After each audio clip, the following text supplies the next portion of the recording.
அதாவது இந்த எரிவாயு சிலிண்டர் விவகாரத்தை அதில் தீர்வு காண வேண்டிய நடுவண் அரசு இதில் திசை திருப்புவதற்காக இப்போ தொகுதி மறுவரை விவகாரத்தை கையில் எடுத்திருக்காங்க. ஜாடிக்கு ஏற்ற மூடி போல அதிமுக செயல்படுது என. தொகுதி வரைமுறை தேவையா தேவையில்லையா? ஒரு குடும்பம் இருக்கும்போது ஒரு வீட்டில் இருந்தோம். 4 குழந்தை பிறந்த பிற்பாடு அந்த வீட்டுக்குள்ளே இருக்க முடியுமா? 4 வீடு வேணுமா இல்லையா? உப்பு கேட்டால் உப்பு இருக்குது இல்லை, அதுதான் சொல்லணும். பப்பு இருக்குதுங்க அப்படின்னு சொல்லக்கூடாது. கேள்விக்கு பதில் தான். இது தேவை என்றால் தேவை. பதிலிருந்து கேள்வி எடுக்க கூடாதா? பதிலிருந்து கேள்வி எதை எடுக்கிறீங்க? உங்களுக்கு தேவை என்னவோ நீ அவங்க கேட்டதை கொடுக்கணும். வெறும் 18,637 ரூபாய் செலவு பண்ணி நான் எம்எல்ஏ ஆனேன். வேற ஒன்றும் செலவு பண்ணவே இல்லை நீங்க? அந்த இது அவ்வளோ எனக்கு மக்கள் கொடுத்தாங்க சார். மக்களுக்கு ஒன்றும் பரிசு பொருளாம் கொடுக்கவே இல்லை. ஒன்று அவங்க எனக்கு கொடுத்தாங்க. இப்போ மாதிரி கோடியாக வச்சு இல்லை. கோடி ரூபாய் செலவு பண்ணால் அந்த கோடி எடுக்கிறதுக்கு முயற்சி பண்ண மாதிரி அது ஒரு வியாபாரமாக போயிடுச்சு. இப்போ அரசியல் என்பது எம்எல்ஏ என்பது ஒரு வியாபாரமாக ஆட்டு ஓட்டு பண்டாட்டி ஓட்டு ஊரில் இல்லாத ஓட்டெல்லாம் கொண்டு போட்டுவிட முடியாது. யாரை எங்கே வைக்கணும் மக்கள் வந்து இது யாரை சொல்கிறீங்க நீங்கள்? எல்லாரையும் தான் சொல்கிறேங்க. இல்லை எதிர்கட்சி தலைவர் சொல்கிறீங்களா? நீங்கள் எல்லாரையும் தான் சொல்கிறேங்க. எதிர்கட்சி எல்லாருக்கும் தாங்க. ஆளுங்கட்சியில் இருக்கிறவங்க எதிர்கட்சியில் இருக்கிறவங்க. மக்கள் கேட்டாங்களா எங்களுக்கு வந்து தோரம் பருப்பும் எங்களுக்கு வந்து கேட்டாங்களா? இல்லைங்க, நீங்க பெலோ பாவர்ட்டி அப்படின்னு இருக்கிற வறுமை கோட்டு கீழே இருக்கிறவங்களை பத்தி நாங்க நினைக்கிறோம். அவங்க மேல வரணும்னு நினைக்கிறோம்.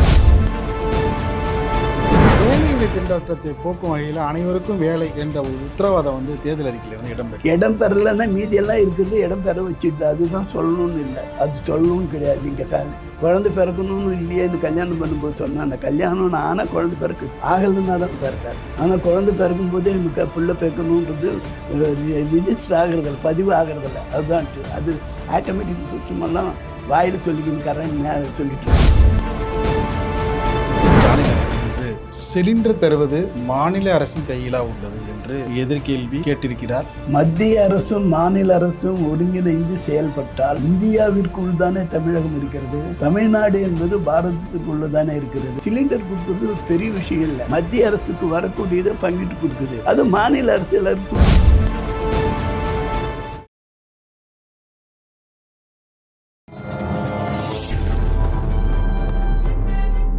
பத்திரிகை.com நேயர்களுக்கு இனிய வணக்கம்.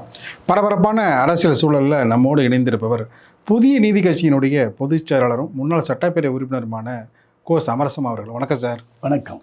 நேற்று அதிமுக பொதுச் செயலாளர் தேர்தல் அறிக்கை வெளியிட்டு அது தொடர்பாக பல்வேறு விதமான விடயங்களை மேற்கோள் காட்டி பேசியிருந்தார். அதற்கு பதிலடி தரும் வகையில் முதலமைச்சர் ஸ்டாலின் அவர்கள் இன்று சிலிண்டர் தருவது மாநில அரசின் கையிலா உள்ளது என்று எதிர்கேள்வி கேட்டிருக்கிறார். அது வந்து மாநில அரசுக்கு அதிகாரமே இல்லை என்றும் அதில் வந்து குறிப்பிட்டிருக்கிறார். உங்களுடைய பதில்? ஒரு முதலமைச்சர் சொல்லக்கூடிய பதில் அது அல்ல. மத்திய அரசும் மாநில அரசும் ஒருங்கிணைந்து செயல்பட்டால் இந்தியாவிற்குள் தானே தமிழகம் இருக்கிறது. தமிழ்நாடு என்பது பாரதத்துக்குள்ள தானே இருக்கிறது. மத்திய அரசுக்குள்ள தானே தமிழ்நாடு இருக்கிறது. மத்திய அரசு மாநில அரசு ஒருங்கிணைந்து செயல்பட்டால் அது எவ்வளவு ஒரு சின்ன விஷயம். அந்த கேள்விக்கு பதில் சொல்லும்போது உங்களுக்கு முன்னாடியே வந்து ஒவ்வொரு விடயங்களையும் நாங்கள் நிறைய ஞாபகப்படுத்தி தான் பேசிட்டு இருக்கோம். முன்னாள் அரசு செய்ததும் இல்லைங்க, இந்த அரசு செய்யறதும் எடுத்து சீர்தூக்கி தான் பார்த்து பேசிட்டு இருக்கோம். நீங்க அவர்கள் கொண்டு வந்தார்கள், அவர் கொண்டு வந்தெல்லாம் வந்து நீங்க எல்லா குற்றச்சாட்டையும் நீங்க திசை திருப்பினா மக்களை வந்து பார்த்து தானே இருக்கிறாங்க. மக்களுக்கு தெரியுங்க. அதனால தான் அவங்க யாரை எங்க வைக்கணுமோ அங்கே வச்சிருக்காங்க. இது இப்போ யார் எங்கே வைக்கணுமோ அங்கே வைப்பாங்க. மக்கள் ரொம்ப புத்திசாலிகள். இப்போ எல்லாருமே தெரிஞ்சவங்க. இப்போல்லாம் முன்ன மாதிரி ஓட்டு பாட்டு ஓட்டு பண்டாட்டி ஓட்டு ஊரில் இல்லாத ஓட்டெல்லாம் கொண்டு போட்டுவிட முடியாது. யாரை எங்கே வைக்கணும் மக்கள் வந்து இது யாரை சொல்கிறீங்க நீங்கள்? எல்லாரையும் தான் சொல்கிறேங்க. இல்லை எதிர்கட்சி தலைவர் சொல்கிறீங்களா? நீங்கள் எல்லாரையும் தான் சொல்கிறேங்க. எதிர்கட்சி எல்லாருக்கும் தாங்க. ஆளுங்கட்சியில் இருக்கிறவங்க எதிர்கட்சியில் இருக்கிறவங்க எந்த காலத்தில் எந்த இதை என்ன செய்யணுன்றதை மக்கள் தீர்ப்பு வழங்குவாங்க. சிலிண்டர் கொடுக்குறது ஒரு பெரிய விஷயம் இல்லை. மத்திய அரசுக்கு வரக்கூடியதை பங்கிட்டு கொடுக்குது. அது மாநில அரசு எல்லாருக்கும் கொடுத்துட்டு போகுது. அவ்வளோதான், ஒரு சின்ன விஷயம். ஒரு 2 பேருக்கு சுமூக உறவு இருந்தால் போதும். உங்ககிட்ட 100 ரூபாய் இருக்குது, எனக்கு தேவை 20 ரூபான்னா கேட்டால் நீங்கள் கொடுக்குற இடத்துல இருந்தாக்க நான் என் இது முடிவு பண்ணிக்கிறேன். ஆனால் நீங்களும் நம்ம சண்டை பிடிச்சி 20 ரூபாய் கொடுங்க அப்படின்னு நான் உங்களை கேட்க முடியுமா? உங்கள்கிட்ட 100 ரூபாய் இருக்குது, ஆனால் 20 ரூபா கொடுங்கன்னு என்னால் கேட்க முடியாது. நம்ம 2 பேரும் சண்டை பிடிச்சிட்டு இருந்தா. அவர் என்ன சொல்றாருன்னா, எளிதில் சாத்தியமில்லாத விஷயத்த தேர்தல் அறிக்கையில வந்து குறிப்பிட்டு மக்களை வந்து ஏன் இந்த அளவுக்கு வந்து ஏமாற்ற வேண்டும் என்ற அர்த்தத்திலே அதுக்கு அந்த கேள்வியை அவர் எழுப்பியிருக்கிறார் முதலமைச்சர் அவர்கள். ஏங்க அவர் அவர் அவர் புத்திக்கு அவ்வளோதான் எட்டுனது. மத்திய அரசோட போராடி அவரால் வாங்க முடியல. ஒன்றும் இல்லை, நீட் தேர்வுக்கு வந்து இப்படி நாங்கள் பண்ணுறோம், எங்கிட்ட ரகசிய இது இருக்குது, அது எலெக்ஷன் வந்த உடனே செய்கிறோன்னு. எந்த ரகசியம் இதுலேயும் சொல்லீங்க? 4 வருஷம் செய்யவே இல்லை. கேட்டால் நீங்கள் என்ன சொல்லுவீங்க? பேசுனதே பேசுவீங்களா அப்படின்னு நீங்கள் கேட்குறீங்க. என்ன கேள்வி? நீங்களால் வந்தால் நாங்கள் இது செய்வோம்னு சொன்னீங்க, செஞ்சீங்களான்னு தான் கேள்வி. அதுக்கு என்ன பதில்? நாங்கள் செஞ்சோம், அதுக்கு பதில் ஒரே வருஷத்தில் அதான் 11 மருத்துவக் கல்லூரி மருத்துவமனை வந்துச்சு, கால்நடை பூங்கா வந்துச்சு. ஒரே வருஷத்தில் இந்த 4.5 வருஷத்தில் 100க்கும் மேற்பட்ட உள்ளாட்சித்துறையில் வெகுமதிகளை பாராட்டுக்களை கேடயங்களை பெற்றிருக்கிறோம். எந்தெந்த பாதை போய் தமிழ்நாட்டில் எடப்பாடியார் காலத்தில் ரோடு இது கிளியரன்ஸ் எவ்வளோ தூரம் இருக்குதுன்னு பார்க்கணும்.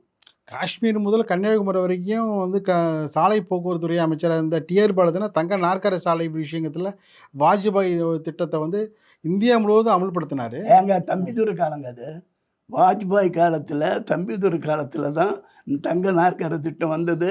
அந்த திட்டம் எங்கள் ஊர் வழியாக அந்த பாதை வர்றதுக்கு கூட வழிவகுத்தவர் தம்பிதுரை. 99லேருந்து அது 2004 வரைக்கும் யார் அமைச்சராக இருந்தாங்க? அவங்க இருந்தாங்க. செஞ்சது என்ன? டிஆர் பால தானே இருந்தார். அவர் ஏங்க அவர் கடல் அமைச்சராக இருந்தார், கப்பல் வாங்கினார். இல்லைங்கய்யா, கப்பல் இல்லைங்க, போக்குவரத்து மட்டும் சாலை போக்குவரத்து அமைச்சர் அவர் தான். இல்லை, அவர் இருந்தார். அவர் என்ன அவர் எதில் இருக்காரோ அதில் எவ்வளோ எடுத்துக்கலான்றது பார்த்தாரு தவிர, அதை செக் பண்ணிட்டு அவராக செஞ்சது ஒன்றும் இல்லை. பேருக்கு ஒன்று இருக்கும், பட்டா எங்கே சுவாதீனம் யாரோ அப்படிங்கிற மாதிரி தான் அது. இதை தவிர அவங்க எந்த இதில் ஒழுங்காக செஞ்சுருக்கான்னு சொல்லுங்கள். பிரதமர் பார்லிமெண்ட்டில் இந்த மேற்கு ஆசியாவில் நடக்கிற இந்த சூழல் குறித்தும் அதே போல் இந்த கோவிட் காலத்தை போல என பேசியுள்ளதால் அதற்கு வந்து முதலமைச்சர் கடும் கண்டனம் தெரிவித்திருக்கிறார். ஏற்கனவே வந்து பார்த்திங்கன்னா மக்கள் வந்து எரிவாயு தட்டுப்பாடு அதன் பாதிப்பில் இருக்கிற நேரத்தில் பிரதமர் பேசுவது ஒரு பொறுப்பற்ற செயல் என அந்த அர்த்தத்தில் முதலமைச்சர் கண்டனம் தெரிவித்திருக்கிறாரு. உங்களுடைய பார்வை? அதாவது ஆகாத பொண்டாட்டி கைப்பட்டாலையும் குற்றம் கால்பட்டாலையும் குற்றம்னு சொல்லுவாங்க. அந்த மாதிரி பிரதமருக்கும் இவருக்கும் ஆகிறதில்லை. அவர் ஒன்றிய அரசு மத்திய அரசுன்றது மறந்து இவர் ஏதோ இன்னொரு பேர் வச்சுக்கிறாரு. அவருக்கு எதிராக ஒரு பேர் வச்சு பேசுகிறாரு. மத்திய அரசு மாநில அரசுகளை அணைத்து அது மக்களுக்கு சேவை செய்ய தயாராக இருக்கிறது. மாநில அரசு மத்திய அரசை அணுகி என்ன இருக்குதோ அதை எடுத்து எப்படி பங்கீடு முறை செய்து மக்களை காப்பாற்ற வேண்டுமோ அதை செய்ய தயாராக இருக்கிறோம். அந்த கொரோனா காலத்தை அவங்க ஒப்பிட்டு சொல்லியிருக்காங்க. அந்த காலத்தில் இருந்தது போல் நாம் ஒற்றுமையாக இருக்க வேண்டும் என்று சொல்லியிருக்கிறார். அதுக்கு வழி தேடாமல் அதுக்கு ஆப்போசிட்டாக அதுக்கு விரோதமாக தன் எண்ணங்களை குவித்து புத்தியை எடுத்து சொல்கிறது ஒரு முதலமைச்சருக்கு அழகல்ல. இல்லை, பிரதமருடைய பேச்சு வந்து அதிகமாக மிகைப்படுத்தும் அளவுக்கு இருக்குது, ஒரு பீதியை வரவழைக்க அளவுக்கு இருக்குது. இது தேவையற்ற பேச்சுன்னு வந்து சுட்டி காட்டுறாரு ஒரு முதலமைச்சர். அது அவர் சொல்கிறதுல அதில் லாஜிக்கே கிடையாதுங்க. நீ இந்தியாவை காப்பாற்ற பிறந்தாலே தவிர பீதி கிளப்புறதுக்கு இல்லை. என்ன இருக்குதோ அதை வச்சு எப்படி சிறப்பாக நடத்த முடியும்? அதுக்கு இது உண்டான தில் வேணும், அந்த நெஞ்சுறுதி வேணும். அது இல்லாதவங்க என்னை எதுக்கு பொறுப்பு இருக்கிறீங்க? ஒரு மாநில அரசு பொறுப்பேற்றுக்குன்னா அதை நடைமுறைப்படுத்தி அதில் வெற்றியை காண வேண்டும். அதாவது இந்த எரிவாயு சிலிண்டர் விவகாரத்தை அதில் தீர்வு காண வேண்டிய நடுவண் அரசு இதில் திசை திருப்புவதற்காக இப்போ தொகுதி மறுவரை விவகாரத்தை கையில் எடுத்திருக்கு. இப்போ அதுக்கெல்லாம் வந்து எதிர்வினை ஆற்றாமல் ஜாடிக்கு ஏற்ற மூடி போல அதிமுக செயல்படுது என ஒரு கடும் கண்டனத்தை தெரிவித்திருக்கிறார் முதலமைச்சர் அவர்கள். இல்லைங்க, அவர் வந்து அவருடைய புத்திக்கு ஏற்ப அவர் ஏதோ சொல்லியிருக்கிறார். தொகுதி வரைமுறை தேவையா தேவையில்லையா? ஒரு குடும்பம் இருக்கும்போது ஒரு வீட்டில் இருந்தோம். 4 குழந்தை பிறந்த பிற்பாடு அந்த வீட்டுக்குள்ளே இருக்க முடியுமா? 4 வீடு வேணுமா இல்லையா? தொகுதி மறுவரையால் வந்து உங்களுக்கு பாதிப்பா உங்களுக்கு நன்மையா? இல்லை, மக்களுக்கு நன்மை சார், எங்களுக்குன்னு தனிப்பட்ட முறையில் இல்லை. நீங்கள் எவ்வளோ மக்கள் தொகை பெருக்கம் ஏற்படுதோ அதற்கு ஏற்ப தொகுதி வரைமுறை அது செய்து கொண்டு, அதெல்லாம் ரொட்டீன் ஒர்க்கு. அதுக்கும் எந்த வேறு இதுக்கும் சம்மந்தமே இல்லை. 4 புள்ள பிறந்திருக்குது, 4 புள்ளையும் கல்யாணம் பண்ணிட்டேன், 4 புள்ளையும் வாழ வைக்கணும். இருக்கிற வீட்டில் 12 பேரும் படுத்துருப்பீங்களா? அவங்க அந்தந்த வீட்டு ஒவ்வொருத்தருக்கும் ஒவ்வொரு வீடு தேவை. அதுக்கு வேண்டி உழைக்கணும், பிழைக்கணும், கட்டணும் அப்படின்ற ஒரு நிலைமை வராதா? மக்கள் தொகை அடிப்படையில் தான் தொகுதி மறுவரை பண்ணுறாங்க. வேறு இதில் பண்ணுறாங்க. அதுக்காக தான் வந்து 10 லட்சம் மக்கள் என்ன ஒரு 12 லட்சம் மக்கள்ங்கிற கருத்தில் வந்து கொண்டு தான் வந்து நீங்கள் அதுதான் இப்போ நான் எலெக்ஷன் நிற்கும் போது எவ்வளோ என் தொகுதியில் மொத்த வாக்காளர்கள் இன்றைக்கி எவ்வளோ அது பார்க்கணும்ல, எனக்கு அது தெரியணும்ல. அது அன்றைக்கு செலவு எவ்வளோ பண்ணீங்க? அன்னைக்கு தான் வெறும் 18,637 ரூபாய் செலவு பண்ணி நான் எம்எல்ஏ ஆனவன். வேற ஒன்றும் செலவு பண்ணவே இல்லை நீங்கள்? அந்த இது அவ்வளோ எனக்கு மக்கள் கொடுத்தாங்க சார். மக்களுக்கு ஒன்றும் பரிசு பொருள்லாம் கொடுக்கவே இல்லை? ஒன்று அவங்க எனக்கு கொடுத்தாங்க. ஓட்டு போகிறது காசு கொடுக்கல? அதெல்லாம் கொடுக்கவே இல்லை. நாங்கள் அதெல்லாம் பார்க்கவே இல்லை. இது உண்மையே வந்து நம்பலாமா சார்? நான் 3 முறை எலெக்ஷன் நின்றவன், செலவு பண்ணவும் எனக்கு தெரியும்.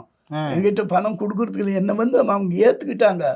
எம்ஜிஆரை முதல்வராக வர வேண்டும் என்று ஏற்றுக்கொண்டார்கள். சமரசம் எம்எல்ஏ வர வேண்டும் என்று ஏற்றுக்கொண்டார்கள்.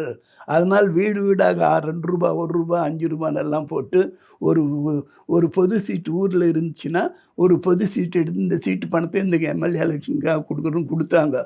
அப்படியெல்லாம் தான் நாங்கள் எலெக்ஷனை சந்தித்தோம். இப்போ மாதிரி கோடியாக வச்சு இல்லை.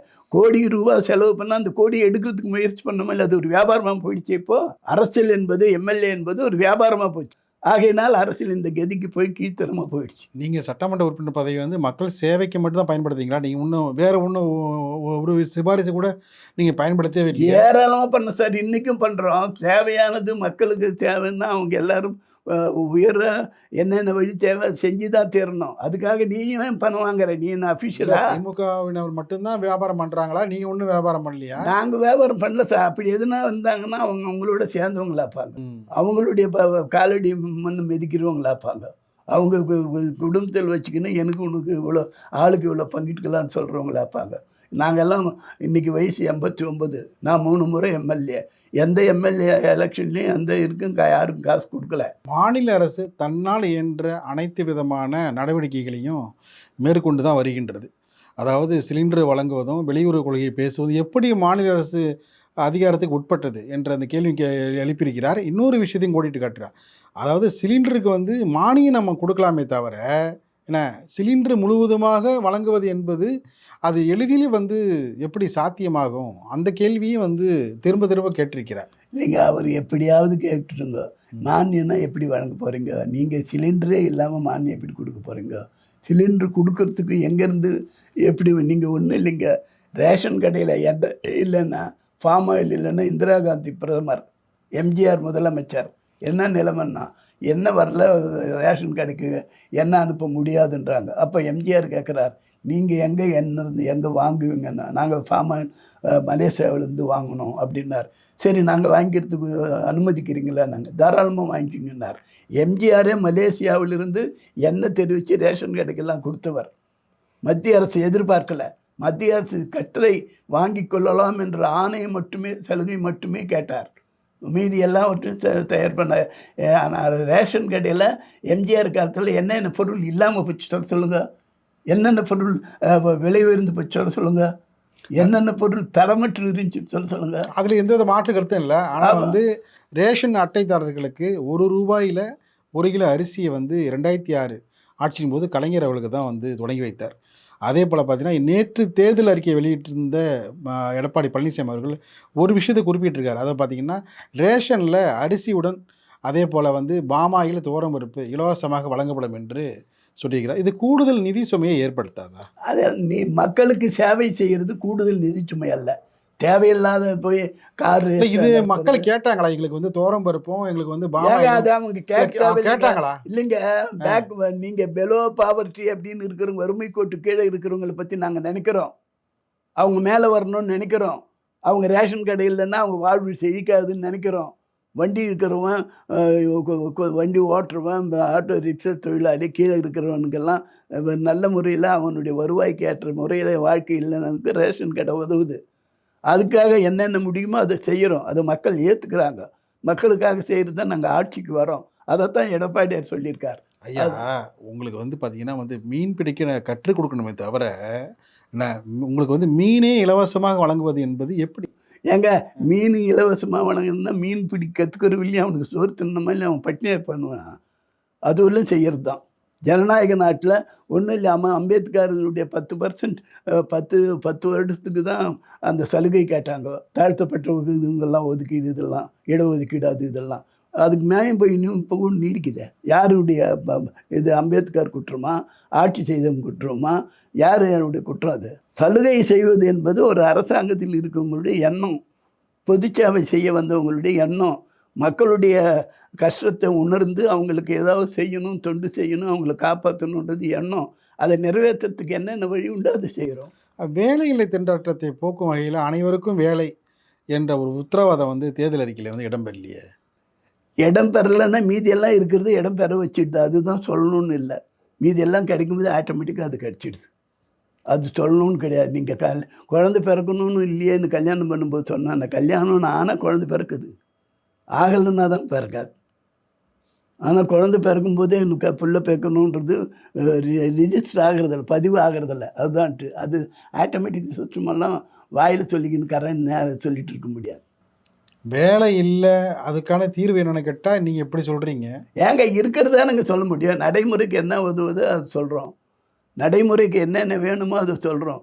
எங்களுக்கு மக்களுக்கு தொண்டு செய்ய வேண்டும் என்ற எண்ணம் இருக்கிறது. எந்த நேரத்தில் யாருக்கு எந்த வகையில் எப்படிப்பட்ட தேவை என்று கருதுகிறோமோ, கேட்கிறார்களோ, கேள்வி பிறக்கிறதோ அது தகுந்தாற் போல கிடைக்கிறது.